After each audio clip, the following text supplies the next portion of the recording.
Bonsoir à toutes et à tous, vous qui nous rejoignez pour cette nouvelle vidéo-conférence de l'IRIS. Je vois que la salle virtuelle se remplit, donc on va démarrer dans quelques secondes cette visioconférence qui s'intitule Géopolitique de l'économie, la mondialisation menace-t-elle la souveraineté des États? Sujet, s'il en est, assez central et fondamental pour comprendre les dynamiques à l'œuvre dans le champ des relations internationales. Cette conférence, en fait, nous l'organisons autour de la sortie d'un ouvrage qui est l'ouvrage de Sylvie Matelli, qui est économiste, qui est directrice adjointe de l'IRIS, enfin surtout aussi, avec en tout cas, et qui est donc auteur d'un ouvrage que je vais vous montrer dans un instant, qui s'appelle Géopolitique de l'économie, qui est un ouvrage qui sort dans le cadre de la collection Pour comprendre le monde des éditions Erol, avec lesquelles travaille l'IRIS, collection dans laquelle plusieurs ouvrages de chercheurs de l'IRIS sont régulièrement publiés. Et donc la nouvelle livraison, c'est celui-là, je vous le montre, donc Géopolitique de l'économie, qui est un livre dont va nous parler Sylvie ce soir, et qui justement pose au cœur de sa problématique cette question du rapport entre la géopolitique et l'économie. Alors, Sylvie va y revenir dans un instant.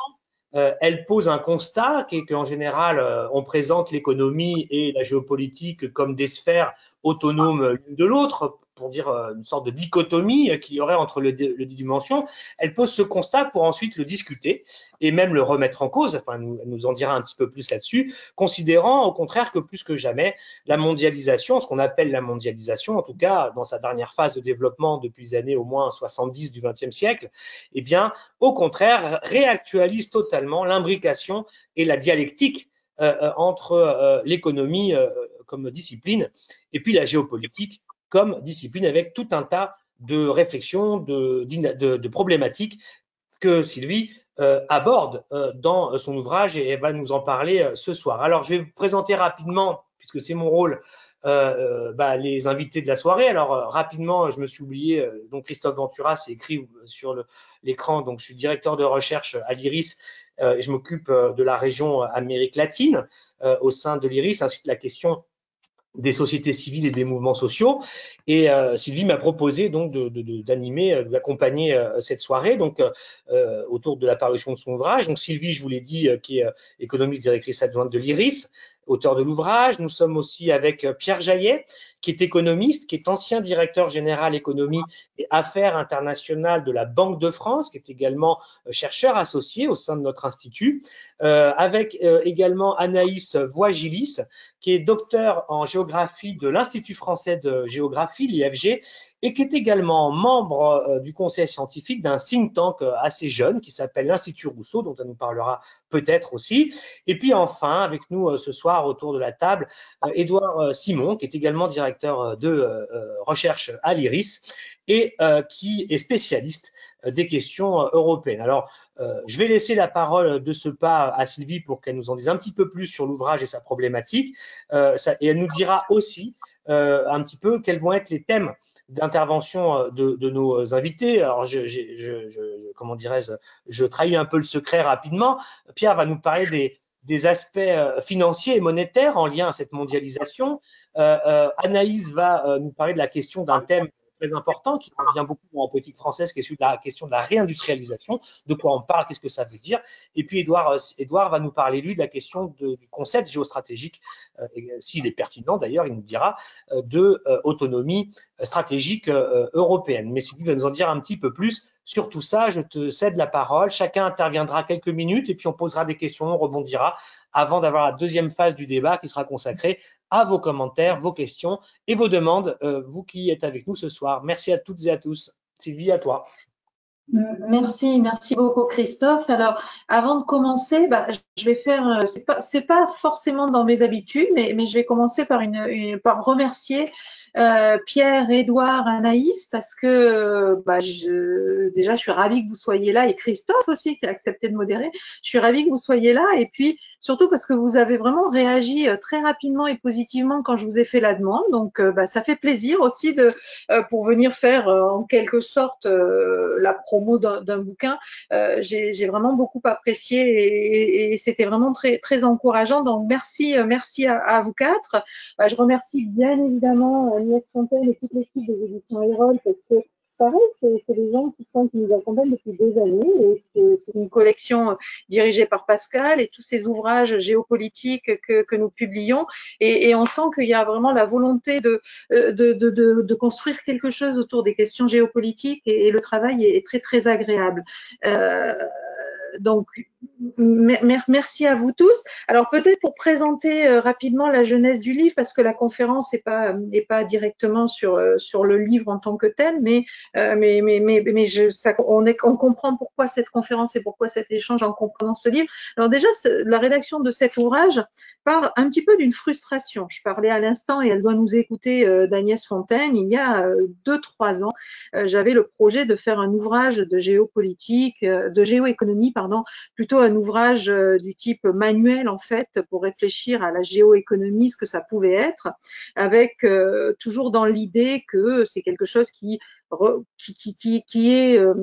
repris par un certain nombre de personnes sans que vraiment on ait réfléchi à ce qu'on met derrière ce concept, derrière ce terme. Et je me disais, tiens, ça pourrait être intéressant de réfléchir un petit peu là-dessus, d'essayer de construire quelque chose. Et Agnès m'a dit, écoute, c'est un concept qui est trop flou, personne ne connaît, ça parle à personne, donc je suis pas sûre qu'il y ait un public pour ça. C'est peut-être un peu prématuré. Et donc, elle est revenue vers moi me proposant de participer à la collection que je trouvais déjà très, très, très, très sympa et très intéressante et très pédagogique, géopolitique de l'économie. Alors, j'ai essayé de rajouter de l'économie internationale, puisque c'est plutôt mon domaine. Et puis, en fait, c'était une bonne idée que de rester sur la question de l'économie. Je vous cache pas que c'est un tout petit ouvrage de par sa taille, quand on le voit, mais c'est un ouvrage qui est, et tous ceux qui en ont rédigé un l'ont confirmé, c'est un ouvrage qui est pas si évident que ça à rédiger, parce que d'abord, n'est-ce pas Christophe, parce que d'abord, il faut identifier 40 thématiques et 40 questions à poser, donc forcément très frustrant, parce qu'on en a bien d'autres à poser. Puis une fois qu'on les a posés, il faut essayer de faire un point sur chaque chapitre finalement et quasiment un article sur lequel on fait un petit peu la révision de la littérature, l'état de l'art et puis on essaye ensuite de construire quelque chose. Et là, finalement, je me suis attaquée, alors c'était un défi pour moi, je me suis attaquée à essayer de rapprocher ou de confronter selon les cas l'approche géopolitique et l'approche économique.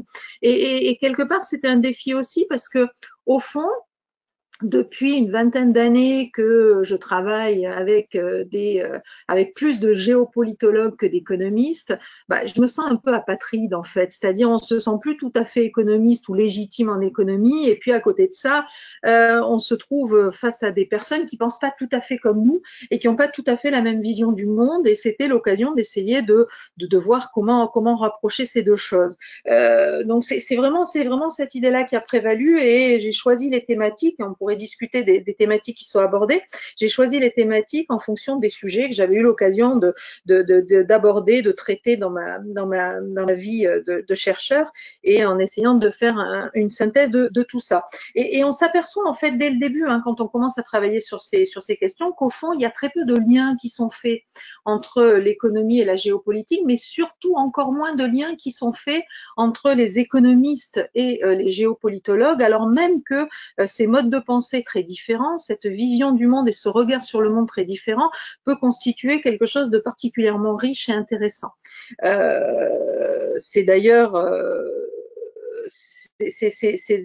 presque une évidence que de le dire, mais croyez-moi, chapitre par chapitre, sur tous les sujets, et Dieu sait qu'ils sont variés, quand vous cherchez de la littérature et quand vous essayez de trouver des gens qui ont confronté les deux approches ou des auteurs qui ont confronté les deux approches, c'est pas si évident que ça et vous retombez toujours sur les mêmes auteurs, en fait, une poignée de personnes. Alors, ils sont souvent cités dans l'ouvrage, donc je les citerai pas forcément, c'est pas le lieu, mais c'est quelque chose d'assez limité en fait que d'avoir essayé. Et au fond, le défi que je me suis posé aussi, c'était de dépasser la seule vision qu'on retrouve très souvent quand on étudie l'économie d'un point de vue géopolitique, c'est cette vision de la guerre économique. Et au fond, que les relations économiques, les rapports de force en économie ne s'apparenteraient à ce qu'ils sont en politique, c'est-à-dire quasiment des conflits et des rapports conflictuels. Je trouvais c'est pas faux, hein, la guerre économique est une réalité, mais je trouvais ça un petit peu limité. Alors au fond, c'était particulièrement, moi j'ai écrit cet ouvrage pendant la pandémie et pendant le premier confinement, et c'était très intéressant de voir poindre ce débat qu'on va avoir ce soir sur la question de la souveraineté. Et au fond, avec l'idée que pour défendre un intérêt national, pour défendre une souveraineté, avec en plus des termes qui signifient pas forcément la même chose, mais il y a un certain amalgame qui est fait autour des notions de souveraineté, d'autonomie, d'indépendance. Il fallait alors au mieux réguler et encadrer la mondialisation, au pire renoncer à cette mondialisation, voire démondialiser, parce que les deux étaient incompatibles. Et c'est pour ça que ce soir, j'ai voulu et je trouvais intéressant de réfléchir sur ces questions. Et je pense qu'on va voir avec nos trois intervenants, également avec les questions que tu vas pouvoir poser, Christophe, et que vont poser les participants à cette conférence, je pense qu'on va se rendre compte que le sujet n'est pas si simple. Et là où l'économiste pourrait répondre interdépendance équivaut à indépendance, le géopolitologue aura une approche différente et même, alors ce soir, c'est pas forcément le cas de gens issus de disciplines différentes qui va se poser, c'est plutôt des sujets différents. Quand on parle de souveraineté financière et monétaire, comme va le faire Pierre, on n'a pas tout à fait la même analyse et la même vision et la même définition même de cette question et de la mondialisation que quand on parle, comme va le faire Anaïs, de la réindustrialisation ou comme va le faire Édouard, de la souveraineté européenne et des questions de défense. Et donc, l'idée de ce sujet et de cette question de la compatibilité entre la souveraineté et la mondialisation, d'ailleurs, on l'a posé dans un sens dans cette conférence parce qu'on ne pouvait pas allonger le titre indéfiniment, mais on aurait pu la poser inversement. Est-ce que la mondialisation est menacée par un retour des souverainetés et la volonté de défendre les souverainetés nationales? C'est un vrai sujet et les deux finalement sont directement connectés tout le temps. Donc voilà, c'est un peu l'idée de ce débat.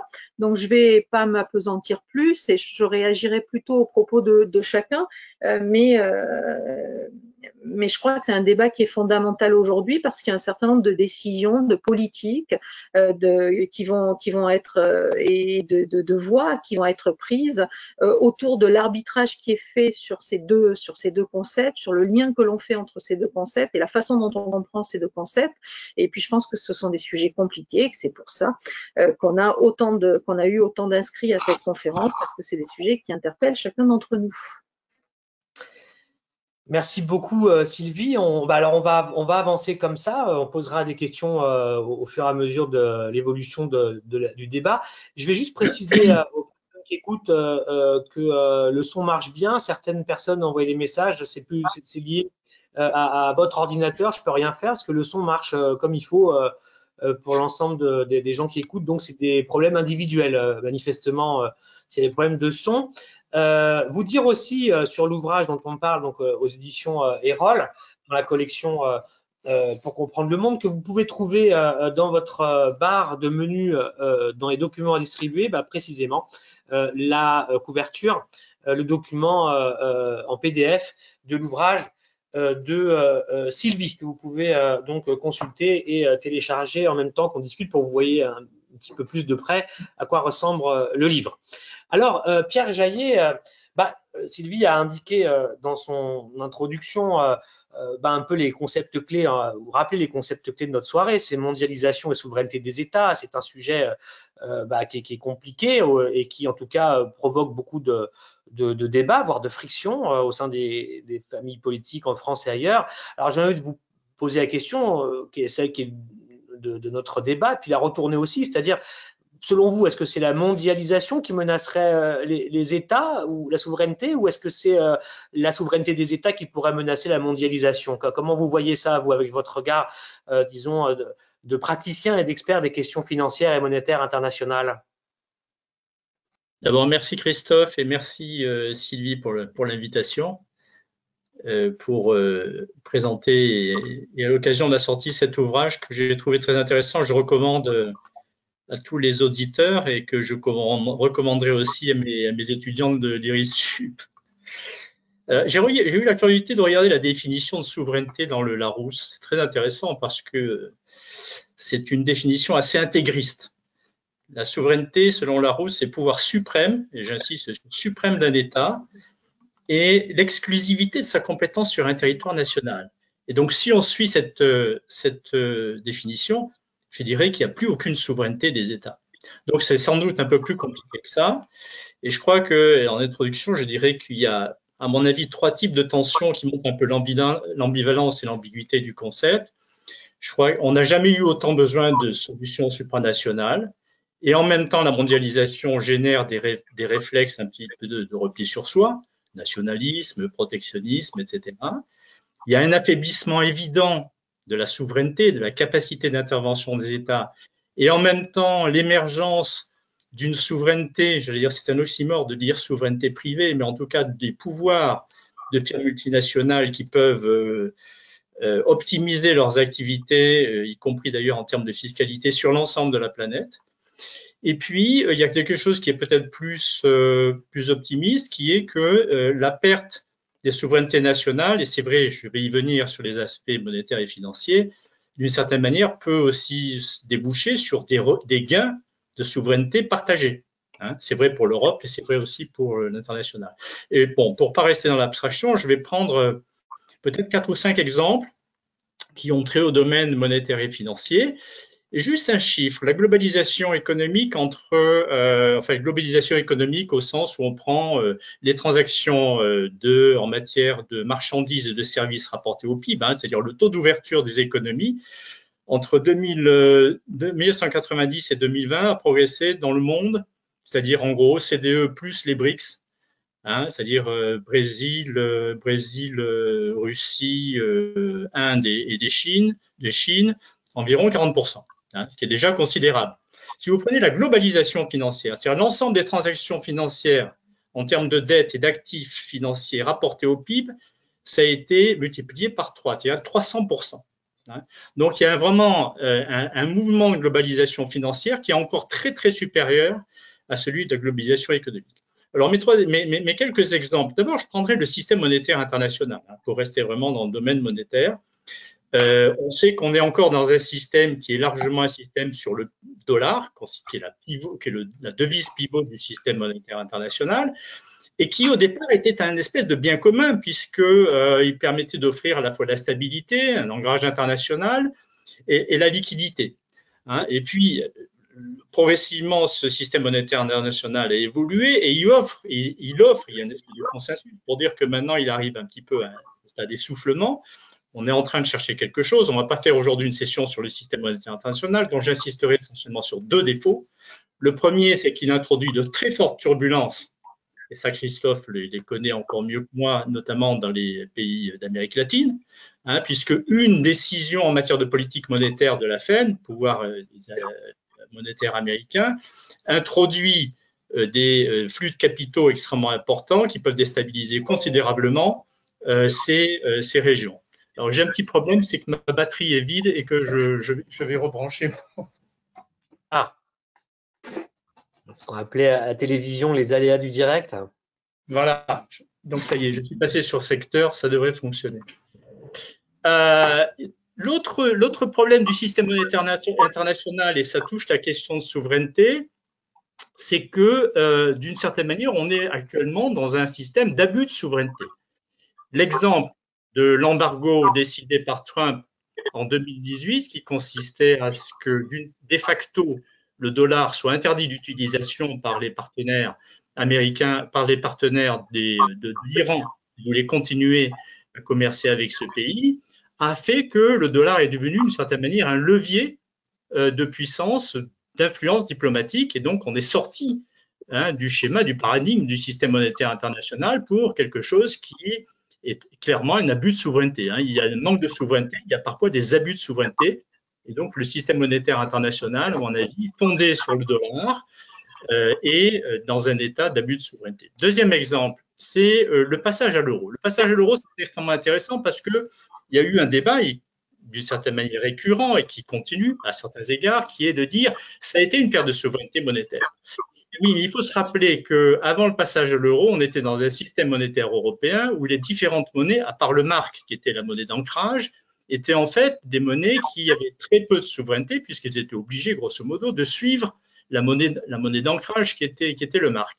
Et donc, le passage à l'euro a été une perte de souveraineté nominale, formelle, mais qui a débouché sur un regain de souveraineté partagée, puisque désormais, l'ensemble des pays de la zone euro gèrent un bien commun qui s'appelle l'euro et qui est quand même la deuxième devise internationale. Troisième exemple de ces tensions et de comment on peut gérer de façon plus ou moins coopérative ou conflictuelle ces questions monétaires et financières, c'est la grande crise financière de 2008-2009, dont tout le monde se rappelle et qui a mis en évidence l'imbrication extrêmement forte des systèmes financiers, les risques systémiques qui ont fait qu'à un moment donné, la planète financière, et pas seulement, a failli s'écrouler, et qui a donné lieu à des solutions coopératives par l'intermédiaire, et notamment sous l'influence et à l'initiative du G20, qui a généré lui-même un groupe qui s'appelle le Conseil de stabilité financière, le comité de Bâle, et donc on est arrivé dans une situation qui n'était pas facile, qui était plutôt concurrentielle entre les différentes places financières et entre les différents pays, à mettre autour d'une table les régulateurs, les banquiers centraux et les superviseurs pour arriver à trouver des solutions coopératives de façon à trouver à ce que les Anglais appellent un level playing field, c'est-à-dire en fait un mode de fonctionnement commun et arriver à réduire les arbitrages réglementaires, c'est-à-dire la capacité d'un système bancaire à aller dans le moins-disant en matière de supervision, ce qui était évidemment en partie à l'origine de la crise. Quatrième exemple, qui est un peu d'actualité, c'est celui des crypto-monnaies, de la monnaie électronique. Très intéressant de voir que tout le monde a en tête l'émergence des bitcoins, c'est ce qu'on appelle la première génération des crypto-monnaies. Ensuite, le Libra, qui était la monnaie qui a été proposée par Facebook. Et les caractéristiques de ces monnaies, ce sont en fait pas des véritables monnaies, puisqu'elles n'offrent en réalité pas tous les services d'une monnaie de banque centrale, mais c'est une monnaie, ce sont des actifs, je fais bien la différence avec la monnaie, ce sont des actifs qui ont vocation à être des systèmes de paiement internationaux et à se développer de façon tout à fait indépendante et hors de contrôle des banques centrales et des États.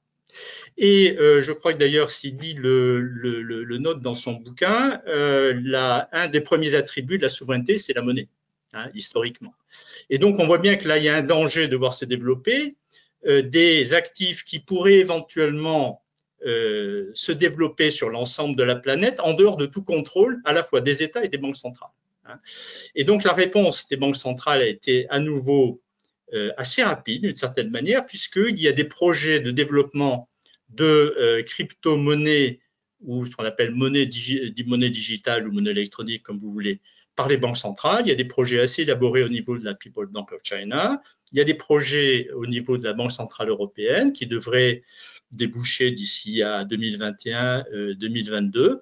Voilà, donc c'est state in progress, mais là aussi, c'est comment on peut gérer cette situation, cette espèce de tension entre une perte ou un risque de perte de souveraineté et puis un regain de souveraineté par l'intermédiaire de mesures. Je ne vais pas parler beaucoup plus longtemps, juste un point qui est qu'au-delà de la souveraineté des États, il y a quelque chose qu'il ne faut pas oublier, c'est de renforcer précisément la souveraineté partagée, et ça passe par renforcer des instances internationales. Mon opinion est qu'il y a beaucoup d'instances internationales, d'institutions internationales qui se sont affaiblies, notamment dans le domaine monétaire et financier. Je pense en particulier au G7. Alors, je suis assez critique vis-à-vis du G7, mais ce n'est pas le sujet d'aujourd'hui. Le Fonds monétaire international, à Borès, je ne veux pas dire que le Fonds monétaire international ne sert plus à rien, mais le Fonds monétaire international est très loin du mandat et du pouvoir qu'il avait lorsqu'il a été créé par la réunion de Bretton Woods en 1944. L'OMC, l'Organisation mondiale du commerce, est en pleine crise, hein, puisque il est actuellement incapable. Trump n'a pas voulu nommer les juges qui permettaient de juger les conflits. Alors Biden a décidé qu'il le ferait, mais il reste que l'essentiel des accords commerciaux dans le monde actuellement ne se passe plus en termes de l'OMC, ce sont des accords régionaux, hein. Donc il y a un risque de dévitalisation de ces instances supranationales, et donc il faut réinventer un petit peu le multilatéralisme. On évoquera peut-être aussi la question de l'ONU, hein, et des conférences des parties, hein, les COP, qui sont un sujet absolument crucial, parce que ce qui nous solution, le gros problème auquel on va être confronté, c'est celui de gérer la transition climatique. Et la transition climatique, ce n'est pas seulement un problème écologique, il y a des incidences économiques, monétaires et financières. Et au passage, je signale d'ailleurs que les banques centrales ont mis en place un réseau de 42 banques centrales et superviseurs de façon à proposer des solutions en vue d'un développement de la finance verte.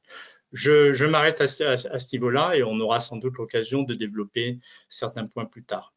Merci Pierre-Louis, il y a certainement beaucoup de questions qui pourront surgir de ces analyses. Alors je vais maintenant demander à Anaïs Voigilis d'intervenir. Alors est-ce que vous, il semblerait que pas mal de vos travaux soient sur la question, une des questions qui a surgi dans les débats sur la mondialisation, la souveraineté des États, c'est la thématique de la réindustrialisation, comme peut-être une voie de passage entre une surmondialisation et puis peut-être la récupération, disons, démocratique, ou en tout cas des États de l'économie. Alors, comment vous pensez cette question et dans quels termes par rapport à notre débat ce soir ? Alors, je vais essayer d'être assez courte parce que, et en même temps, la question est très large. Tout d'abord, je voulais remercier Sylvie pour son invitation à débattre avec vous ce soir. Pour répondre à la question, je pense déjà il faut revenir sur ce qu'était l'industrie dans le débat public jusqu'à mars 2020. Jusqu'à mars 2020, on parlait assez peu d'industrie ou beaucoup de la désindustrialisation, des conséquences de la désindustrialisation. Parfois, pourquoi on s'est désindustrialisé, d'ailleurs avec souvent les mêmes explications mises en avant, à savoir le coût du travail ou la fiscalité trop lourde de la France. Mais il n'y a jamais eu d'effort vraiment pour écrire cette histoire de la désindustrialisation et quelle a été la responsabilité de tous les acteurs, publics et privés, dans la désindustrialisation. À partir de mars 2020, l'industrie elle est revenue sur le devant de la scène avec une force incroyable parce qu'il y a eu une triple prise de conscience. Premièrement, on s'est rendu compte qu'on était dépendant sur le plan productif, mais aussi sur le plan numérique, parce qu'on utilise très rarement des outils. Tous les outils qu'on a mis en place avec le télétravail, il y a très peu de solutions françaises ou européennes, mais beaucoup de solutions américaines. Donc, c'était aussi montrer que le pari d'une société de l'immatériel n'était pas forcément, ne nous a pas forcément profité en termes de création de valeur. La deuxième chose, c'est qu'on s'est rendu compte à quel point on était désindustrialisé quand on a vu qu'on n'était même plus capable de produire des masques en France, puisque la dernière usine française de production de masques avait fermé en 2018 ou 2019. Elle était en Bretagne. D'ailleurs, faute de demandes et de commandes publiques suffisantes. Et la troisième prise de conscience a été que finalement, le modèle d'un pays sans usine n'était pas forcément un modèle viable parce que, eh bien, en détricotant notre tissu productif, on a aussi perdu notre capacité d'innovation progressivement. Et ça a aussi montré qu'on a sous-évalué, à mon avis, deux phénomènes. Le premier, c'est l'évolution des pays à qui on a voulu confier nos productions. Alors, on a beaucoup cité la Chine pendant ces derniers mois. On a un peu moins expliqué que les délocalisations, elles se sont produites en premier lieu vers nos partenaires européens et notamment les pays d'Europe continentale et orientale. Mais dont on n'a pas voulu prendre conscience ou qu'on semble prendre conscience tardivement, c'est qu'un pays comme la Chine n'a pas l'ambition de rester le pays atelier du monde et qu'elle a envie de se positionner sur autre chose que des produits bas de gamme et de venir sur des produits innovants et d'autres technologies. C'est-à-dire que non seulement on a arrêté de produire, mais on n'a pas cherché à se produire, à se positionner sur des technologies qui émergent et on se rend compte que sur toutes les technologies d'avenir, aujourd'hui, on a un train de retard par rapport à d'autres États. Je pense à l'intelligence artificielle, je pense au quantique, je pense aux biotechnologies, nanotechnologies, aux véhicules électriques dont il est beaucoup question, etc., etc. Et le deuxième phénomène que j'ai un peu évoqué, c'est qu'avec l'affaiblissement de nos écosystèmes, on a aussi eu une perte de valeur en France et d'efficacité avec le détachement entre centres d'innovation et usines. Donc, en effet, tout le monde maintenant parle de réindustrialiser, y compris le gouvernement, à travers le plan de relance. Je pense qu'on s'y perd un petit peu parce qu'on parle de relocalisation, c'est-à-dire le fait de faire rapatrier des productions parties à l'étranger en France, faire revenir des usines. On parle aussi de réindustrialisation et comme si c'était un peu deux choses différentes, alors qu'à mon sens, on pourrait dire que la relocalisation est une composante de la réindustrialisation. Mais on entretient aussi un mythe derrière tout ça, c'est-à-dire qu'on réindustrialise, on relocalise, donc on est dans l'idée qu'on va faire revenir ce qui est parti, qu'on va mécaniquement recréer le même nombre d'emplois que ce qui a été détruit. Or, c'est faux, on sait que les usines de demain, ça ne sera pas les mêmes usines qu'hier et qu'on ne va pas reproduire autant d'emplois que ce qui a été détruit. Donc, moi, je préfère parler de renaissance industrielle. Et pourquoi je fais le choix de ces mots, c'est que je pense qu'il y a aussi derrière l'idée de réindustrialiser, de faire revenir une activité productive en France, il y a l'idée de reconstruire un imaginaire autour de l'industrie. L'image de l'industrie a été extrêmement abîmée en France. C'est vu comme quelque chose de sale, d'has-been, de peu rémunérateur. C'est quand même vu comme une voie de garage pour les derniers de la classe. Je me souviens quand j'étais au collège et qu'il fallait discuter de quelle filière on allait suivre. Est-ce qu'on allait suivre une filière générale ou est-ce qu'on allait aller vers des voies techniques? C'était considéré comme la voie de garage, c'est-à-dire que ceux qu'on ne juge pas assez intelligents, on les envoyait vers des filières techniques et pas du tout jamais vers les filières générales. Et donc, on a aussi contribué au mouvement de désindustrialisation en ayant tout ce discours négatif. La deuxième chose que je pense à travers l'idée de renaissance industrielle, c'est qu'il ne faut pas raisonner en termes uniquement de politique industrielle. Des politiques industrielles, ça fait 40 ans que nous en avons. Une stratégie industrielle, ça fait 40 ans que nous n'en avons plus. Nous ne savons pas aujourd'hui, on parle de réindustrialiser, relocaliser, nous ne savons pas au service de quoi. Je crois que si on définit clairement un projet de société, l'industrie est une composante de ce projet de société. Et en fonction des buts qu'on poursuit, nous allons choisir telle ou telle industrie. Et nous allons penser une industrie d'une certaine manière ou d'une autre manière. La deuxième chose, c'est qu'une fois qu'on a défini ce projet de société, il faut définir les points où nous souhaitons être indépendants, là où nous souhaitons reconstruire des avantages comparatifs. Aujourd'hui, ce dont on se rend compte, c'est qu'on est en train de perdre nos avances même dans les filières où on était plutôt fort par rapport à nos concurrents. Je pense notamment tout ce qui était automobile, santé. Le vaccin est une illustration, mais il suffit de regarder tous les classements internationaux de dépôts de brevets, etc. On se rend compte que la France, petit à petit, recule. Notre avenir, c'est pas d'être une terre d'assemblage. On nous vante l'Airbus des batteries, c'est très bien. Mais quand vous utilisez l'Airbus des batteries, si vous n'avez pas des technologies européennes ou françaises dans ces usines, c'est déjà une situation de perte de dépendance, de perte d'indépendance, pardon. Quand on n'est pas capable de sourcer les composants ou les terres rares de ces batteries par des entreprises européennes ou françaises, on est déjà dans une perte d'indépendance. Et donc, c'est pas parce qu'on est capable de faire quelque chose sur le territoire français ou européen qu'on on a l'indépendance qu'on recherche. Donc, il est vraiment important de détricoter toutes les chaînes de valeur et de se dire, eh bien, dans cette chaîne de valeur, c'est ici qu'on va positionner. Finalement, on pourrait le résumer de manière assez simple. Demain, c'est quoi l'équivalent des microprocesseurs en Europe? Qu'est-ce qui peut nous permettre de bloquer toutes les usines du monde parce qu'il n'y a qu'en Europe qu'on produit tel composant? Et ce type de réflexion, aujourd'hui, on ne les a pas, ou trop peu. Enfin, la dernière chose que je vais dire, parce que je suis déjà un petit peu trop longue par rapport au temps imparti, c'est que cette approche, il faut la construire à 3 échelles. Il faut la construire à l'échelle locale, régionale, parce qu'il y a aussi besoin de reconstruire ces écosystèmes locaux, de travailler sur de l'approvisionnement beaucoup plus local. C'est un des leviers de la renaissance de l'industrie en France, c'est d'avoir une demande pour les produits français. Et la demande, elle va passer aussi par le fait que tous les acteurs joue en faveur du tissu productif national. La deuxième chose, c'est bien entendu l'échelle nationale. Et la troisième chose, c'est l'échelle européenne. Il faut qu'à l'échelle européenne, on se dote des outils qui vont nous permettre de remettre un peu d'équité dans les échanges internationaux face à des pays qui peuvent avoir des stratégies assez agressives, et notamment en matière environnementale, parce que réindustrialiser, c'est aussi répondre à cet enjeu d'environnement. Aujourd'hui, on peut se flatter d'être un pays avec un bilan environnemental plutôt favorable, mais comment se flatter de quelque chose quand on a délocalisé notre responsabilité environnementale, quand on a confié tout cela à des pays tiers en se disant c'est loin de chez nous, donc ça ne nous concerne plus, et regardez, nous sommes plutôt vertueux. Non, il faut repenser aussi la renaissance industrielle avec cet aspect d'environnement et avoir des standards très élevés en la matière comme on l'a, sûrement parmi les plus élevés du monde, mais il ne faut pas que ça se fasse au détriment de notre production, c'est-à-dire qu'aujourd'hui, on met en concurrence des usines qui ont financé une modernisation face à des usines qui ne respectent pas les mêmes standards environnementaux. Et donc, à partir de là, on fausse complètement le jeu. Et ce genre de questions, il faut les poser aussi pour avoir une réindustrialisation, une renaissance industrielle pérenne. Merci Anaïs.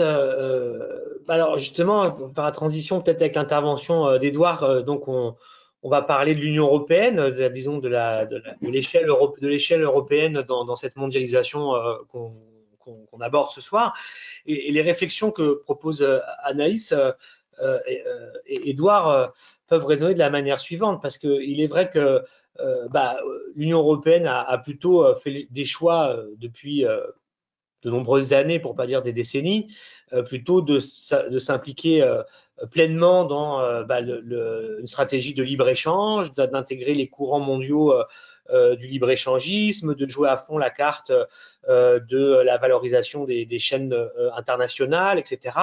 Bon, tout ça nous emmenant finalement à la situation que beaucoup de gens découvrent aujourd'hui, l'opinion publique un peu plus large aujourd'hui, à la faveur, à la lumière de la crise sanitaire, où on se rend compte que l'impensable est devant nous, le fait que l'Union européenne soit à la traîne sur les chaînes de production vaccinale, qu'il n'y ait pas de vaccin proprement intégralement européen, etc., que justement on soit dans des logiques où on est des assembleurs d'une partie des produits, etc.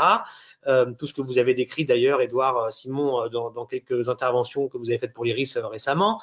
Donc, comment, à partir de là, on peut penser par ailleurs un concept aussi qui émerge dans le débat public européen, porté par certains dirigeants européens, et pour ne pas le nommer Emmanuel Macron, où en même temps on annonce des concepts à forte valeur ajoutée qui seraient l'autonomie stratégique européenne, la souveraineté européenne. Alors comment on passe finalement de cette description sur les choix qui ont amené l'Union européenne là où elle est aujourd'hui, et puis en même temps d'affirmer de l'autre côté des concepts aussi forts qui invitent justement à repenser la relation entre État et mondialisation en matière de souveraineté. Comment vous voyez les choses et quelles sont vos analyses dans la matière? Oui, tout à fait. Merci beaucoup, Christophe, pour cette introduction. Et je voudrais profiter, avant de répondre à votre question, je voudrais profiter de ce moment pour remercier Sylvie à mon tour pour son invitation et pour la féliciter aussi pour son ouvrage Géopolitique de l'économie, qui est à la fois extrêmement pédagogique, c'est extrêmement facile de rentrer dedans et en même temps très complet. On apprend pas mal de choses, il est vraiment très bien fait, donc bravo Sylvie pour cet ouvrage qui est vraiment très bien. Et effectivement, on voit depuis plusieurs années maintenant monter le concept d'autonomie stratégique européenne, et c'est un concept qui est né dans le domaine géopolitique, dans le domaine de la défense en particulier, face à cette nécessité de voir se développer une défense européenne, et qui donc dès l'origine a une composante industrielle, puisque quand on parle d'autonomie stratégique en matière de défense, il y a notamment comment est-ce qu'on produit des capacités de défense et comment est-ce qu'on dispose de capacités de défense qu'on peut utiliser souverainement, disons, et donc il y a une composante industrielle, puisqu'on sait bien que les exportations d'armes sont disons, accompagné d'un certain nombre de restrictions d'usage ou d'un certain nombre de caveats dans les usages, ce qui peut vous contraindre, vous, État utilisateur de ces armements, justement dans l'utilisation que vous en aurez. Mais c'est surtout un concept qui s'est épanoui très largement et qui est en train de s'épanouir dans un autre domaine, dans d'autres domaines, et qui, à mon sens, est en train de se substituer purement et simplement au projet européen lui-même, à tel point que le président du Conseil européen, donc le Belge Charles Michel, parle de l'autonomie stratégique européenne comme du projet de notre génération. Et il me semble que face à la crise de projet qu'a vécu l'Europe depuis, je dirais, le milieu des années 2000 jusqu'au Brexit, le Brexit étant le paroxysme de cette crise existentielle du projet européen, la réponse qui est aujourd'hui apportée est celui de la construction d'une autonomie stratégique européenne, et d'autant plus que celle-ci, en fait, va devenir la réponse des Européens à un changement de contexte géopolitique qui est de moins en moins favorable aux Européens. On vient de parler, et Anaïs Wagilis vient de parler de la triple prise de conscience qui a été celle des Français et de l'opinion publique au moment de la crise du Covid-19. Je pense que cette prise de conscience, elle ne concerne pas que la France, il y a une prise de conscience au niveau européen. Elle évoquait effectivement, disons, les difficultés des politiques à se saisir de la question industrielle.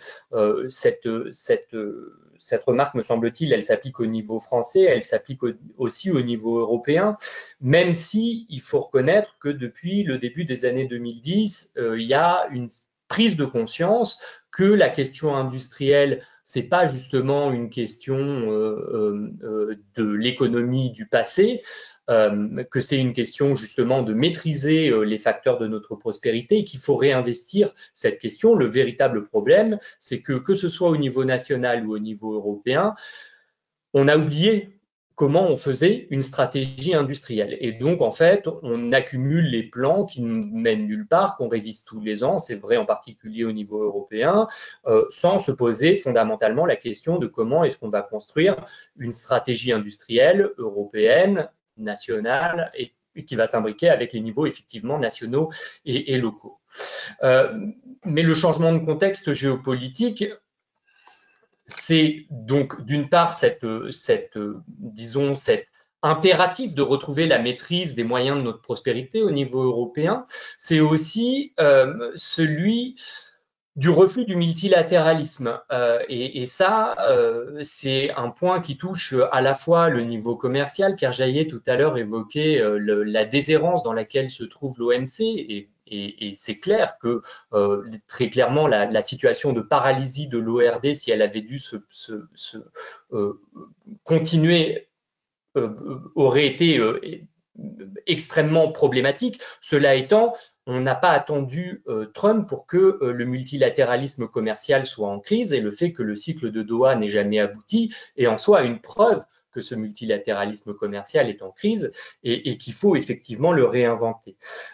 Ce refus du multilatéralisme, qui est vrai au niveau commercial, mais qui est vrai aussi à peu près à tous les niveaux, il est particulièrement problématique pour les Européens parce que l'économie politique européenne et puis la philosophie politique européenne, elle s'épanouit particulièrement bien dans un écosystème, on va dire, multilatéral et assez peu dans un monde dominé par des logiques de puissance. Or, c'est un peu ce qu'on observe, c'est un reflux du multilatéralisme au profit d'une remontée, d'un retour des politiques de puissance.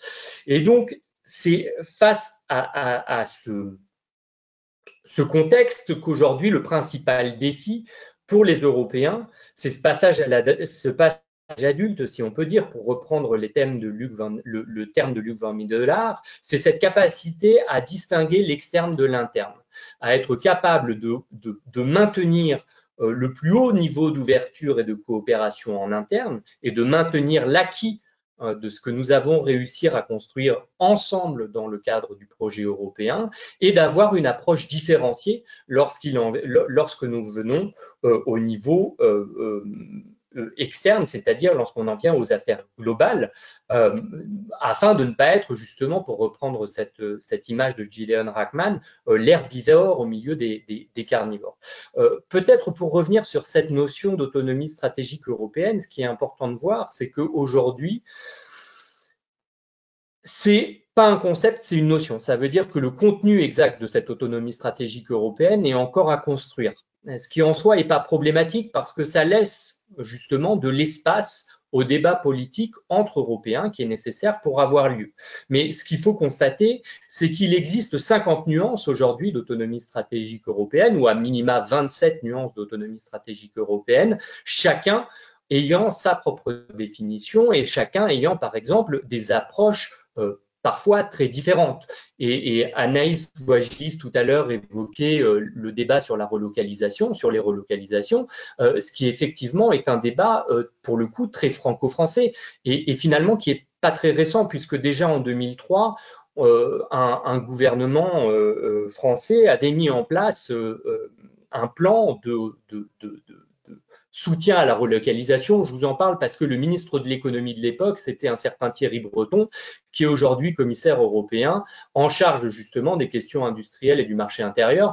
Et alors, pour finir l'histoire, ce plan de relocalisation de 2003 a été un échec complet. J'espère qu'on en aura tiré le leçon pour la stratégie de réindustrialisation de l'Union qu'on est en train de mettre en place. Et donc, j'attends avec impatience la communication de la Commission sur cette question.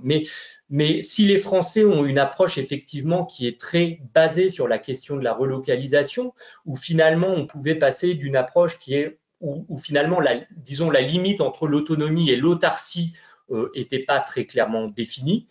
La Suède, par exemple, continue à avoir une approche très ouverte sur le monde et si elle comprend bien qu'il existe une nécessité de développer une autonomie stratégique, disons que la définition qu'elle en a n'est pas exactement, voire pas du tout la même que celle qui a pu être développée par la France dans un certain, enfin, tout au long de son histoire.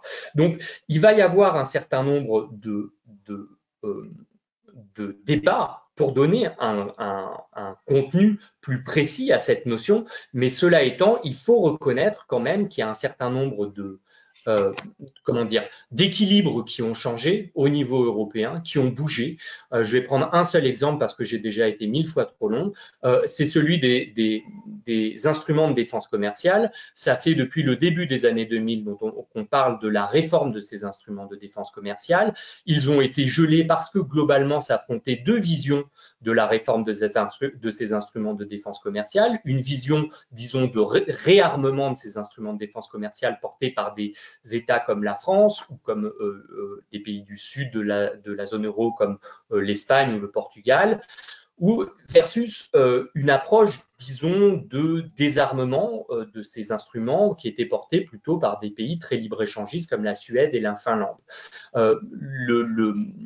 Cette réforme était impossible. Elle a tout de même eu lieu il y a quelques années maintenant, plutôt vers un renforcement des instruments de défense commerciale. Et on observe, même dans le domaine de la politique commerciale, clairement pas un changement de paradigme, mais disons un réajustement, un rééquilibrage qui témoigne d'un changement d'attitude et de variation d'un certain nombre de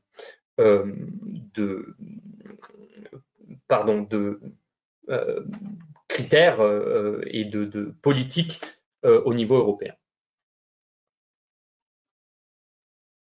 Merci Édouard. Sylvie, est-ce que, en tant qu'auteur de l'ouvrage dont on discute ce soir, ou à partir duquel on a cette discussion, est-ce qu'il y a des commentaires ou des rebonds que tu voudrais faire? Moi, j'ai une petite question éventuellement, mais je la poserai après.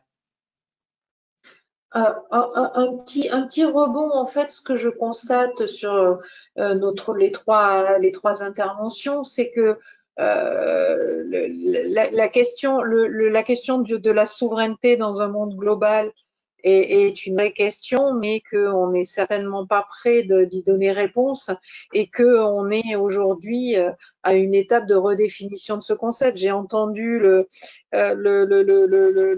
l'utilisation par Pierre de la notion de souveraineté collective et effectivement, au fond, on a ce soir posé la question de la souveraineté dans la mondialisation, mais face aux défis globaux qui nous sont posés, que ce soit celui du changement climatique ou de l'inégalité, une souveraineté nationale n'a pas grand sens en réalité. Et pourtant, c'est celle-ci qui est instrumentalisée par certains politiques aujourd'hui, parce que c'est vendeur en fait de parler de la nation, de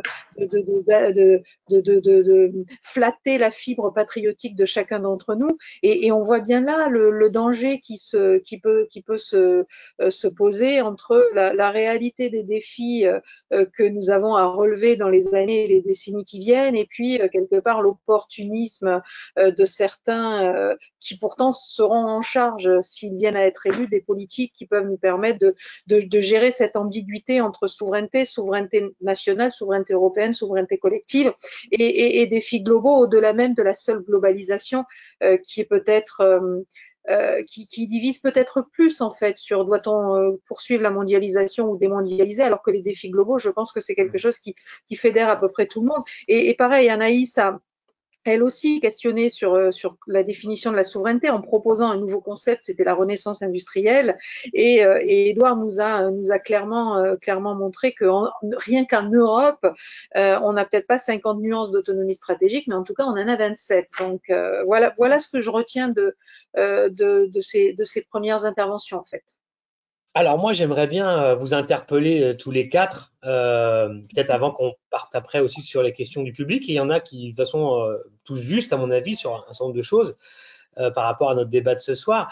En partant de la préoccupation de l'ouvrage de Sylvie, qui est, donc on a dit, de finalement faire le constat pour le discuter de cette, disons, séparation qu'il y aurait entre l'économie et la géopolitique. Sylvie, dans l'ouvrage, tu parles d'une économie dite ceteris paribus dans l'introduction, ce qui nous indiquerait dans ce latin, j'imagine, l'idée que dans l'analyse économique, on considère que aucune interférence ne doit non économique ne doit venir perturber l'économie. Ce serait ça qu'on appellerait l'analyse de l'économie ceteris paribus. Alors, en partant de cette préoccupation, moi j'ai une hypothèse ou une question à vous poser sur ce qui fait le lien, disons, ou la tension dans cette question entre la mondialisation et la souveraineté des États. Est-ce que effectivement, est-ce que l'une menace l'autre?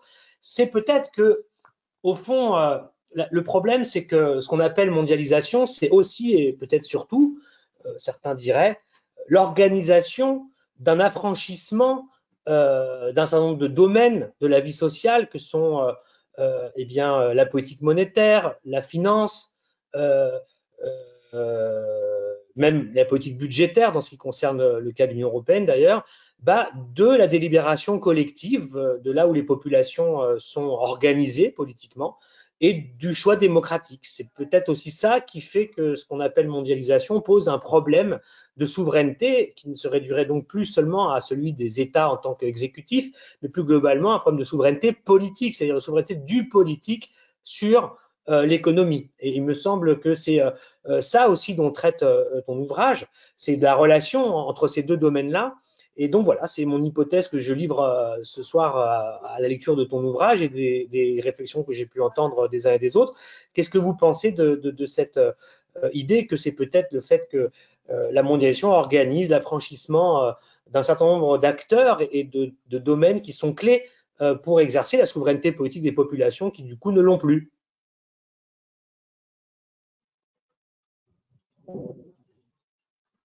Je vais bien me lancer.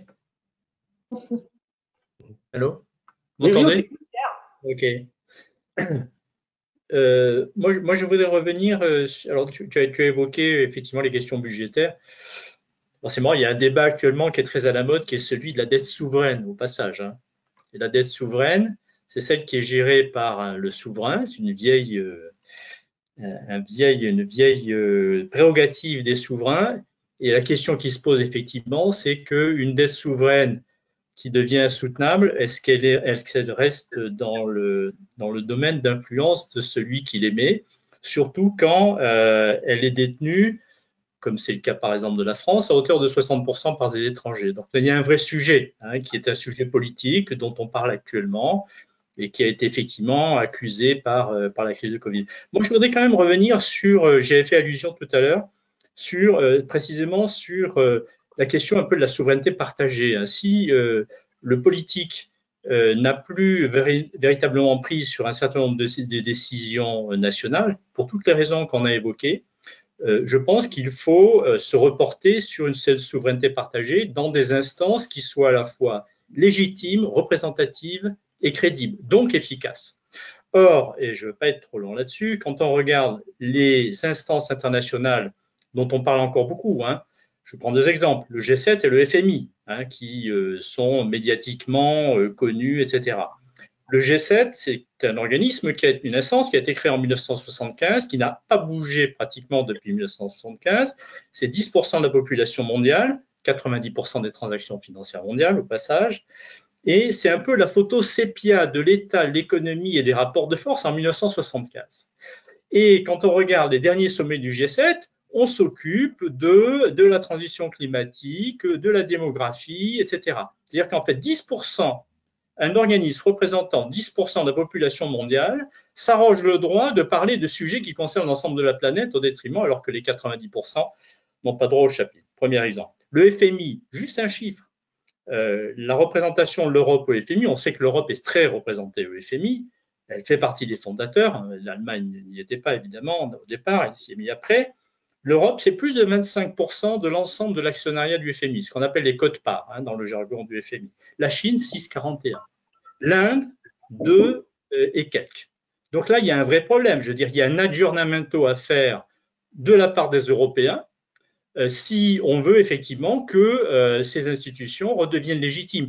La réaction de ceux qui sont sous-représentés, quelle est-elle? Elle est très simple. Ils fondent leurs propres institutions chez eux. Hein, c'est en particulier le RCEP, c'est-à-dire le regroupement de 15 pays, notamment la zone asiatique comprenant à la fois la Chine, tous les pays de Xiang plus 3, l'Australie, la Nouvelle-Zélande, le Japon, la Chine et bien d'autres, qui sont en train, petit à petit, de créer une zone d'influence à la fois commerciale, économique, monétaire, en marge des institutions internationales. Et même le G20, et je terminerai par là, le G20 est une institution qui a largement pris de l'influence que n'a plus le G7.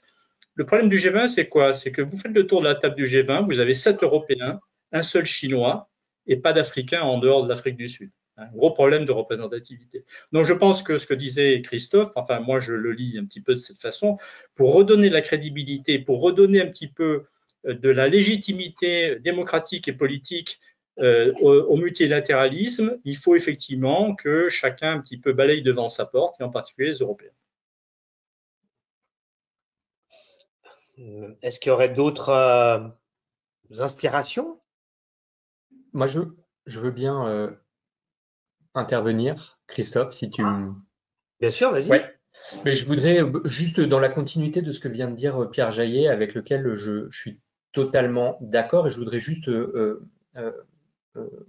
ajouter une chose là-dessus, c'est effectivement, il faut que les Européens fassent leur aggiornamento sur la question du rapport au multilatéralisme, parce qu'aujourd'hui, quand on regarde le rapport des Européens avec le concept ou la notion de multilatéralisme, en fait, on a l'impression qu'elle tend à se confondre soit avec une sorte de pensée magique, c'est-à-dire que le multilatéralisme est leur réponse à toutes les crises, ce qui n'est pas vrai dans un monde de retour des puissances. Et d'autre part, elle tend à se confondre finalement à la défense des intérêts des Européens au sein des institutions multilatérales telles qu'elles sont, et on a arrêté de penser la transformation de ces institutions multilatérales, et finalement les Européens sont assez mal à l'aise avec ce que décrivait Pierre Jaillet, c'est-à-dire la nécessité de faire de la place aux autres dans ces institutions, parce que ça voudrait dire perdre relativement de l'influence dans ces institutions. Or, il y a besoin, et paradoxalement, en fait, la manière dont les Européens sont en train d'aborder ce débat de la politique multilatérale, c'est une sorte de privatisation en se disant on va faire un bloc transatlantique, on va se mettre d'accord avec les Américains et après on ira défendre nos intérêts avec les États-Unis contre en particulier la Chine ou le reste du monde.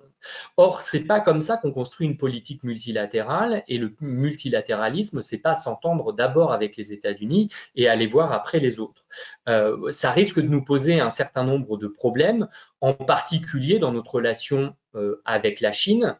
Et il me semble que justement la relation entre la Chine et l'Europe sera un très bon test de la capacité des Européens à repenser, disons, leur relation au monde, leur relation au multilatéralisme, et de développer vraiment une approche autonome en termes de politique étrangère. Pour revenir à ta question, Christophe, sur cette question de l'organisation, de l'affranchissement d'un certain nombre de faits économiques de la vie sociale, moi, ça me fait penser forcément à la thèse de Karl Polanyi sur la nécessité de réencastrer l'économique dans le social. Et je pense qu'effectivement, c'est un des défis auxquels les Européens doivent se confronter. Il y a beaucoup de choses, on l'a suffisamment rappelé, mais on a beaucoup d'éléments qui nous permettent de dire que finalement les thèses qui ont été développées par Polanyi dans les années 20, dans les années 30, ont un intérêt aujourd'hui dans un contexte qui est quand même totalement différent. Est-ce que ça veut dire pour autant qu'on va faire la démondialisation ? Très clairement, non, et je pense qu'il faut sortir de ce fantasme parce que ça ne va pas nous aider. Le fait de se dire on va démondialiser va juste faire sortir l'Europe de l'histoire, et je pense que nous devons prendre pleinement part à cette mondialisation. La question, c'est quelle est la part que nous voulons prendre, à quelles conditions, que voulons-nous faire, et surtout, sur quoi est-ce que, comment est-ce que nous voulons avoir un impact dessus. Anaïs, Sylvie, est-ce que ça vous inspire aussi peut-être un commentaire ou une réflexion? Je sais pas, Sylvie, vous avez l'air prête? Oui, moi je veux bien réagir. Et je trouve que dans nos échanges, en fait, on en revient toujours à cette question de la difficulté, en fait, à renoncer à une certaine forme de souveraineté, c'est-à-dire j'entends ce que disait Pierre sur le FMI et la surreprésentation des Européens qui pourtant s'affichent plus multilatéraux que d'autres pays, mais avec multilatéraux à condition de pouvoir peser, c'est aussi ça. Et au fond, c'est intéressant ce qui est en train de se passer, ça me fait penser, j'ai rédigé un papier moi il y a quelques mois pour Futurible où j'imaginais la gouvernance mondiale à l'horizon 2050. C'était et effectivement, j'allais dans le sens de Pierre, c'est-à-dire j'imaginais que les pays du Sud allaient créer l'équivalent d'un G7, en fait, les 7 grands pays émergents.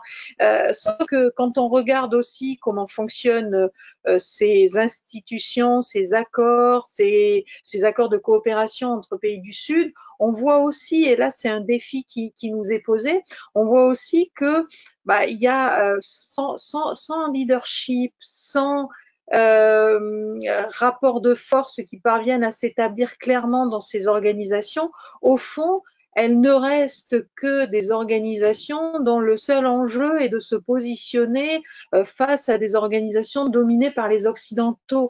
Et ça, c'est une véritable question, en fait. Et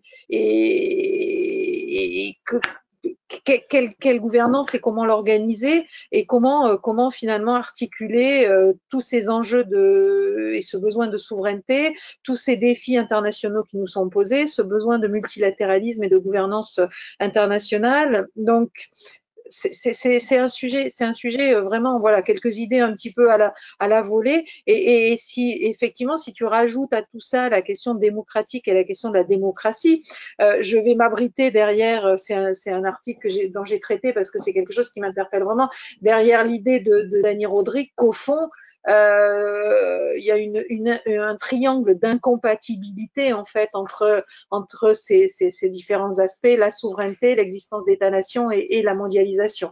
Et ça, pour moi, c'est quelque part une forme de désillusion quand on y pense, mais quand on regarde la réalité, aujourd'hui, on est face à ça, et la question est de savoir si on peut dépasser ce triangle d'incompatibilité.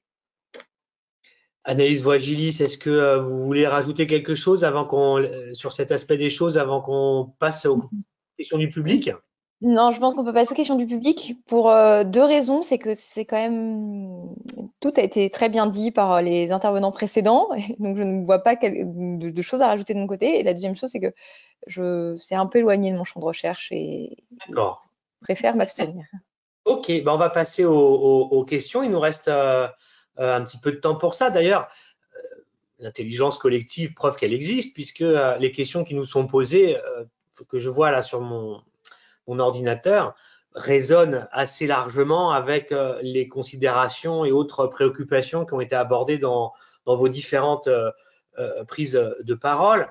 Alors, il y en a plusieurs qui concernent, alors je ne sais pas comment je vais procéder, parce qu'il y en a qui concernent, j'irais plus spécifiquement la déclinaison de la question à l'échelon européen.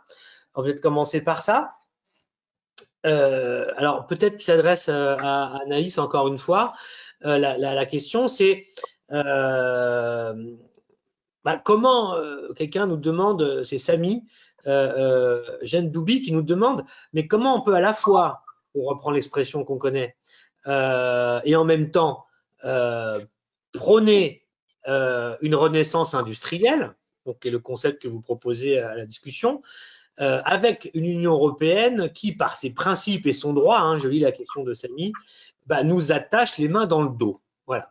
Qu'est-ce que vous répondez à cette affirmation? Alors, je sais qu'il est très courant de beaucoup critiquer l'Union européenne et de la voir comme la responsable de tous les maux. Et je sais qu'il est difficile de penser qu'on peut construire quelque chose à différentes échelles. Je crois qu'il faut rétablir certaines vérités. C'est-à-dire que l'Union européenne, elle n'est pas parfaite. La Commission européenne, elle n'est pas parfaite. Et j'aime beaucoup critiquer la Commission européenne, c'est très facile. Mais ce qu'il faut aussi dire, c'est que quand on essaye, et ça va rejoindre ce que disait Édouard Simon par ailleurs, c'est que quand l'Union européenne propose des avancées pour protéger les industries nationales, à savoir par exemple la réciprocité dans l'accès aux marchés publics, se dire qu'on ouvre les marchés publics européens que si aux entreprises, que des États qui sont eux-mêmes ouverts aux entreprises européennes. Quand la Commission européenne propose des avancées sur le contrôle des investissements étrangers, quand la Commission européenne commence à parler de taxes carbone aux frontières, les avancées, les blocages, ils ne viennent pas des institutions européennes, les blocages viennent des États membres. Parce que les États membres, et quand on disait il y a 27 nuances d'autonomie stratégique, mais il y a 27 conceptions différentes de l'économie, de l'histoire de l'économie, de ses approches. Et donc, à chaque fois, les réponses apportées, elles ne peuvent pas aboutir ou c'est du consensus à minima parce que on va avoir, par exemple, l'Allemagne qui a des intérêts économiques forts avec la Chine et donc qui ne voit pas son intérêt à cette mesure de réciprocité dans l'accès au marché public, par exemple. Donc, finalement, les blocages, il y a peut-être des choses qui viennent de l'Union européenne, mais ce qu'il faut savoir, c'est que l'Union européenne, elle travaille aussi sur des sujets de normalisation, elle a des défauts, mais elle fait des choses, c'est les États membres. Et alors après, quand vous êtes en France, on va vous dire, si ça n'avance pas, c'est la faute de l'Europe. Non, c'est pas la faute de l'Europe. C'est la faute de 27 pays qui ont essayé de construire quelque chose sur le plan économique, mais pas vraiment sur le plan politique, et donc qui se heurtent au fait que chacun veut préserver son modèle et veut préserver ses tartines en premier lieu. Et ça s'illustre par deux choses qui sont assez dramatiques en Europe. Premièrement, c'est le dumping fiscal. On n'a pas d'harmonisation fiscale entre les États européens. Donc, à partir du moment, c'est les jeux de siège, qui aura la fiscalité la plus basse, et le dumping social. On n'a pas d'harmonisation par le haut des normes sociales. Et donc, on se retrouve avec des niveaux, notamment de coûts horaires, qui sont extrêmement différents d'un pays à l'autre de l'Union européenne. Et donc, ça, c'est la volonté des États membres. Et c'est pas la faute de l'Union européenne. L'Union européenne, elle n'est que ce qu'on a envie d'en faire. Merci. C'est d'autant plus vrai quand cette Union européenne fonde comme principe d'intégration pour les sociétés qui la composent la concurrence entre ces modèles fiscaux et sociaux. Il y a une dialectique entre les États et l'Union européenne qui est un petit peu indissociable et qui, effectivement, de ce point de vue-là, pose certainement certaines impasses. Alors, question toujours sur l'Union européenne, mais peut-être plus pour Edouard cette fois-ci, puisque là, on est sur un peu le même sujet finalement, mais sur les questions de défense et les questions géostratégiques. Benoît D, je ne vois pas son nom de famille, désolé Benoît, nous demande si les partenariats industriels et militaires justement avec l'Allemagne, alors Anaïs parlait de l'Allemagne pour un autre sujet, mais ça renvoie finalement à la relation franco-allemande, d'une manière plus générale, illustration sur les questions industrielles et militaires. Est-ce que ces partenariats sont une solution alternative à la renaissance d'une industrie plus forte, mais qui ne pourrait pas justement être construite dans le cadre national? Est-ce que finalement, on peut substituer à une renaissance industrielle nationale une naissance, ou une renaissance, je ne sais pas, non, une naissance d'une stratégie industrielle et militaire franco-allemande? Alors, merci beaucoup Christophe pour cette question. Et alors, enfin, je vais la traiter en deux points, me semble-t-il, parce qu'effectivement, il y a cette question dans le cadre franco-allemand. Spécifiquement sur les questions de défense, et j'élargirai un peu mon propos. Enfin, en tout cas, je vais essayer de le faire dans la continuité de ce que vient de dire Anaïs Wagilis, et auquel je souscris. Sur les questions de défense, spécifiquement, et sur les questions militaires, effectivement, enfin, la question qui se pose aujourd'hui pour l'industrie de défense française, notamment, c'est la question de sa survie et de son évolution à un moment où on est en train de renouveler les capacités de militaires, et qu'un des principaux challenge, ça va être d'intégrer de nouvelles technologies, de nouvelles sources d'innovation, comme l'intelligence artificielle, comme les technologies quantiques, qui ne viennent pas du monde militaire et qui ne viennent pas nécessairement d'Europe. La question, du coup, elle renvoie à la fragmentation des marchés de défense en Europe, d'une part, et donc à la capacité de lever suffisamment de demandes pour pouvoir avoir une offre construite et une offre qui permette d'assurer un certain niveau d'autonomie stratégique. Puisqu'on en revient toujours à ça, hein, enfin, je pense que l'industrie de défense, c'est quand même le meilleur exemple, c'est que l'industrie de défense n'a d'intérêt que parce qu'elle permet d'assurer un certain niveau d'autonomie stratégique et donc apporte un avantage politique et militaire. Aujourd'hui, on est face à une équation simple, soit on le fait au niveau européen, soit il va falloir qu'on fasse des choix très compliqués. Et aujourd'hui, malgré ce qu'a pu dire Dassault à nos députés il y a quelques semaines, il n'existe pas véritablement de plan B à un projet comme le SCAF, pour une simple et bonne raison que les moyens, disons le budget qui serait nécessaire pour le développement d'un tel équipement n'est pas disponible au niveau d'un seul État membre. Et donc, on a besoin aujourd'hui de travailler avec nos partenaires européens au niveau industriel pour préserver cette autonomie industrielle, mais aussi de lui donner un sens, un débouché en termes politiques et militaires. Et c'est pour ça qu'on doit avancer à la fois sur cette question du partenariat industriel, mais aussi sur la question de qu'est-ce qu'on décide de faire ensemble, puisque à partir du moment où on produit des capacités ensemble, l'idée c'est quand même qu'on puisse acheter les mêmes capacités, qu'on soit en capacité du coup de ne pas perdre les effets, le bénéfice de produire ensemble en divisant le nombre de modèles d'avions qu'on va produire. Si on commence à faire un avion par pays, on va perdre tout le bénéfice industriel de cette coopération.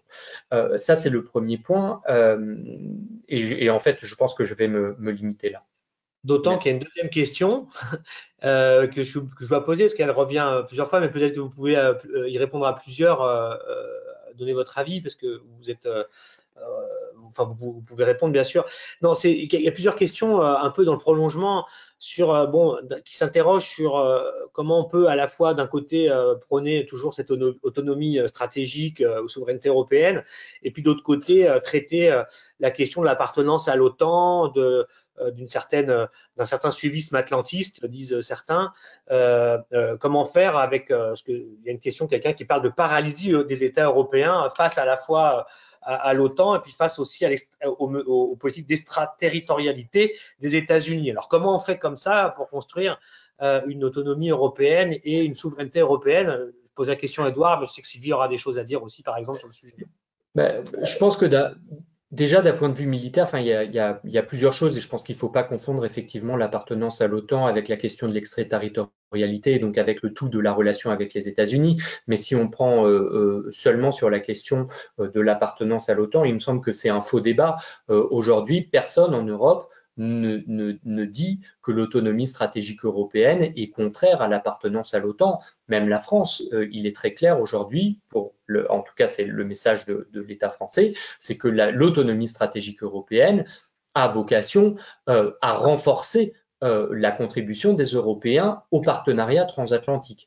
Il y a probablement des divergences d'appréciation sur la solidité de ce partenariat et sur la nécessité ou pas de développer une assurance supplémentaire qui soit propre à l'Union européenne en cas de défaillance du niveau otanien. Mais il n'y a en tout cas pas de débat sur le fait que les Européens aient à choisir entre l'autonomie stratégique européenne et l'OTAN. Et la raison, elle est simple, c'est une question de pragmatisme. C'est que si vous demandez à n'importe quel de nos partenaires européens de choisir, ils choisiront toujours l'OTAN. Donc, c'est une voie de garage. Cette opposition.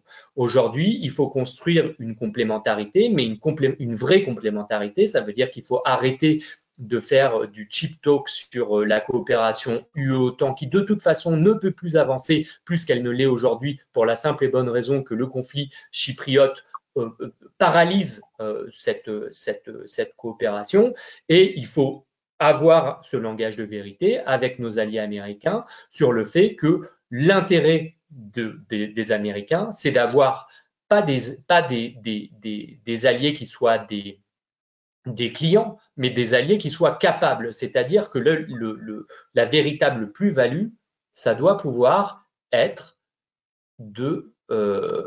pardon, j'ai un problème de vidéo a priori. Oui, tu as disparu. Ouais, pardon, mais alors, j'essaye de me reconnecter, mais je vais continuer à parler. Mais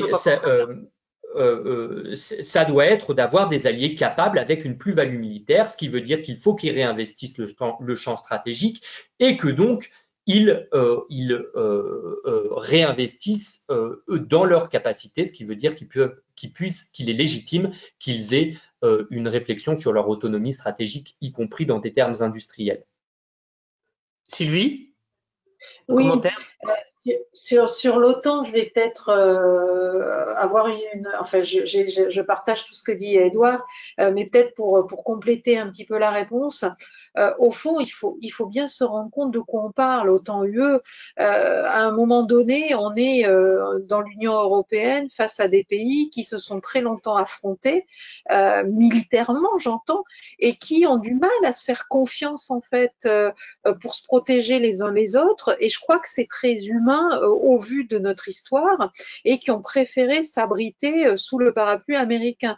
Ça, c'est un fait et il faudra des générations pour que les choses évoluent et pour qu'on dépasse cette perception qu'on a les uns des autres, avec en plus la dimension financière, c'est que c'est quand même super pratique d'avoir des Américains qui payent pour notre défense. Ça a permis à un certain nombre de pays, Allemagne en tête, de penser à autre chose, de se reconstruire et de reconstruire leur économie au sortir de la guerre. Et aujourd'hui, moi, j'étais à une conférence peu avant le confinement l'an passé, au début de l'année 2020, à Berlin, en tripartite avec des Polonais, des Français et des Allemands.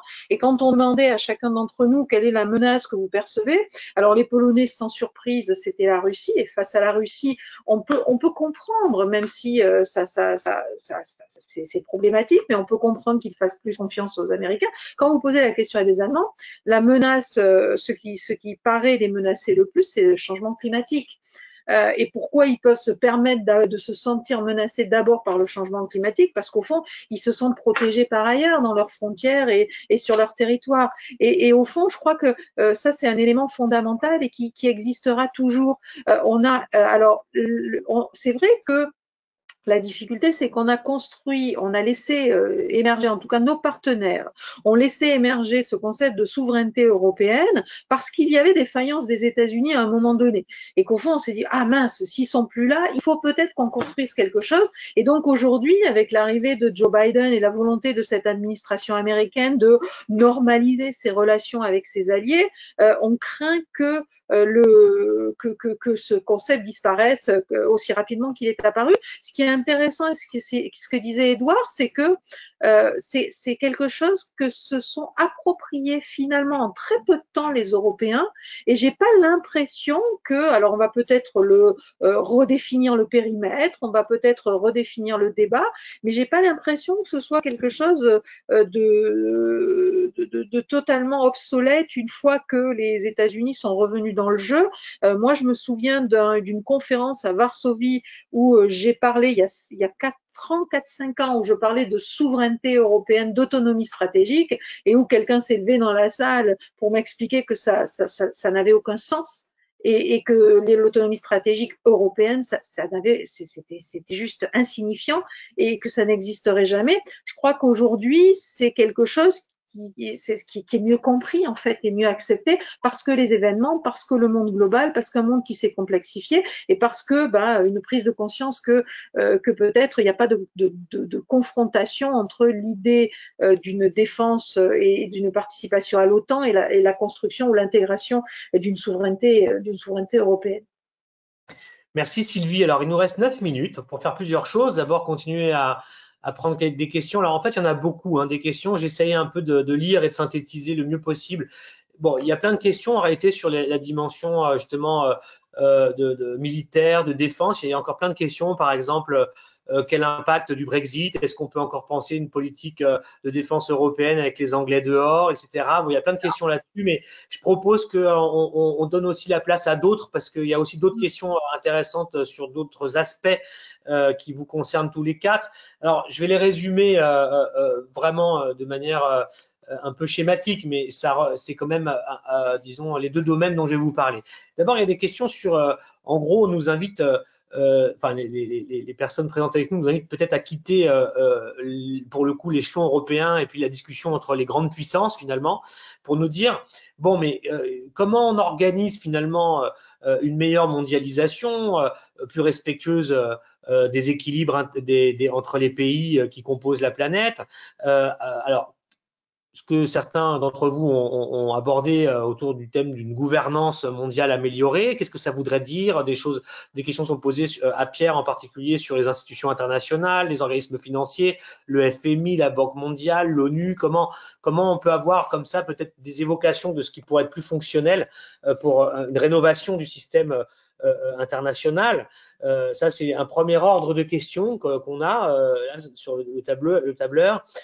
Une aussi peut-être pour analyse d'ailleurs, parce que dans ces questions-là, il y en a une question dit, mais alors dans ce cas-là, la stratégie de renaissance industrielle que vous proposez donc pour la France et pour des pays européens qui font partie du premier monde, etc., est-ce qu'une stratégie de renaissance industrielle quelque part induit la désindustrialisation ou le retour en arrière pour d'autres pays qui, eux, se sont industrialisés depuis la période des nouvelles émergences économiques des années 2000, etc. Bon, je schématise, mais c'est à peu près ça la question. Vous voyez ce que ça veut dire. Donc voilà, il y a ces questions-là. Voilà. Donc, est-ce que là-dessus, vous voulez réagir les uns les autres? Et puis, il y a une question pour Pierre, plus précisément, qui est très importante, me semble-t-il, c'est sur les crypto-monnaies que vous avez évoquées tout à l'heure aussi. Les gens aimeraient en savoir un petit peu plus sur quel avenir vous leur donnez dans l'espace international. Pierre, allez-y. Oui.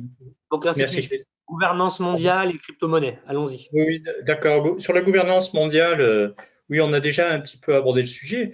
Alors, si on veut être un peu provocateur, je dis qu'il faudrait d'abord faire ce que les Anglais appelleraient du streamlining dans les organisations internationales. On sait que c'est très facile de créer des instances internationales, c'est extrêmement difficile de les détruire.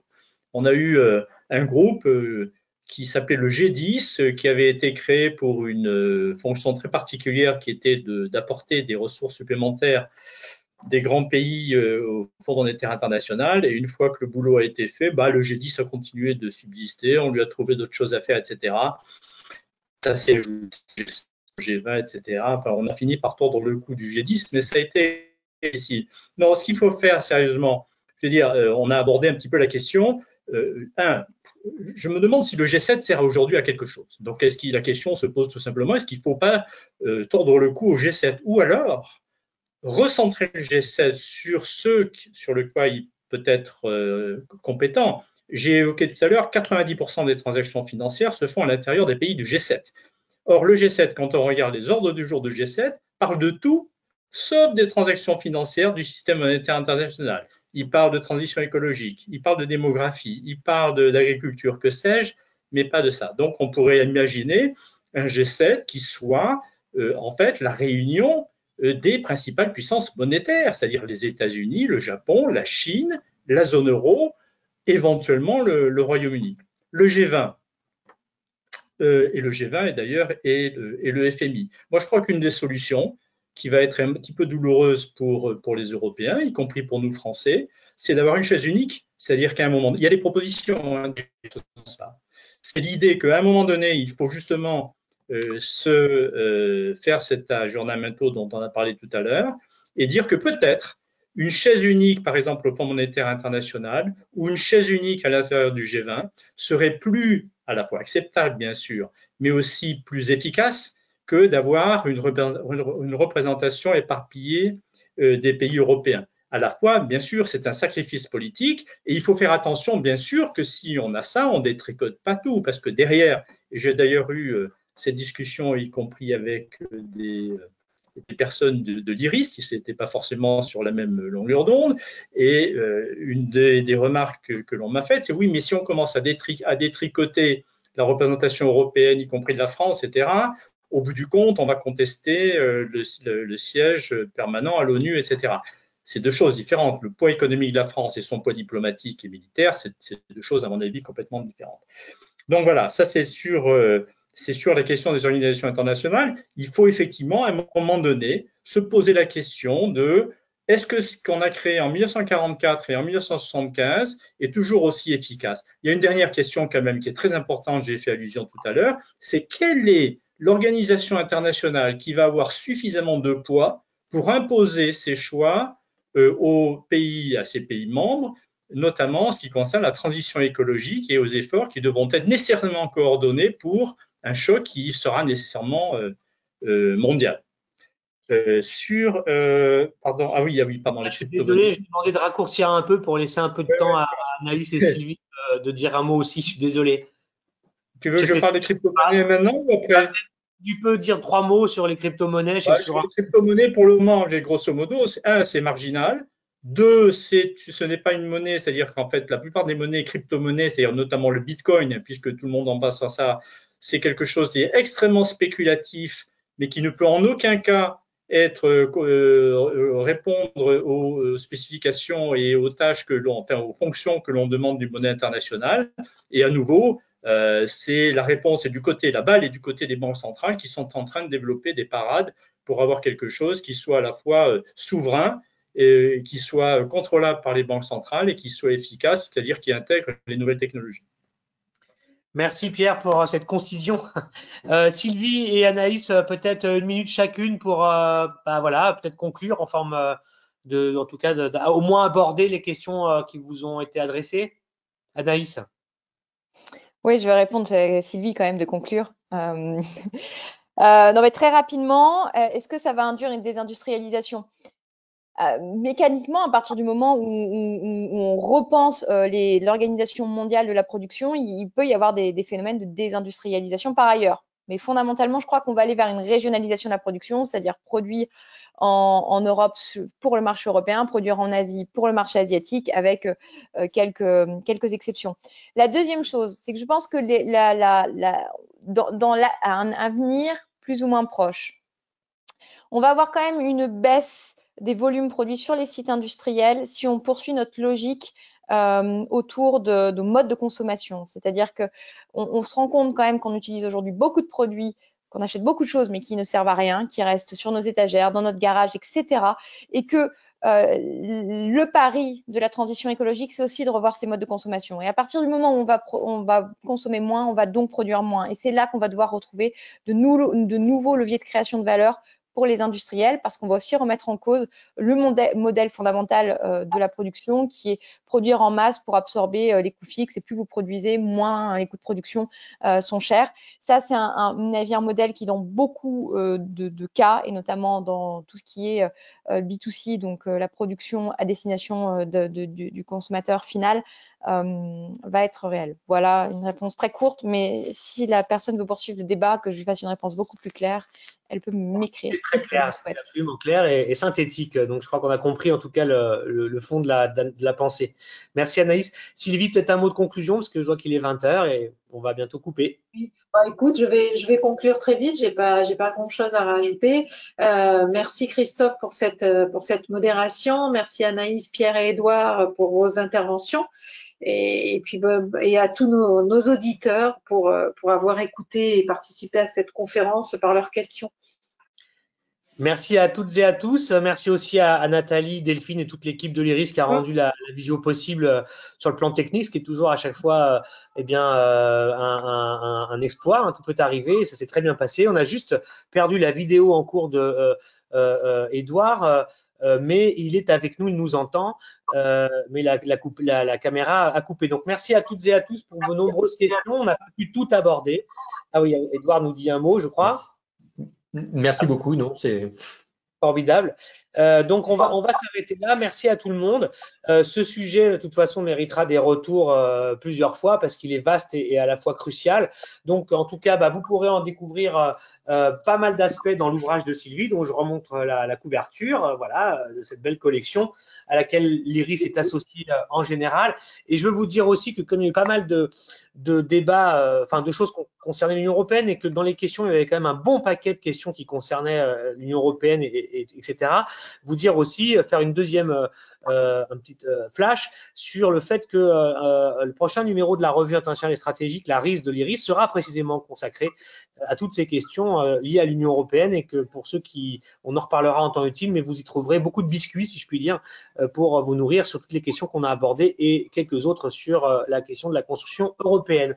Il ne nous reste plus qu'à vous saluer, à vous remercier pour votre participation, aussi votre fidélité au rendez-vous de l'IRIS et à nos visioconférences et donc certainement à une prochaine fois. Au revoir à toutes et à tous.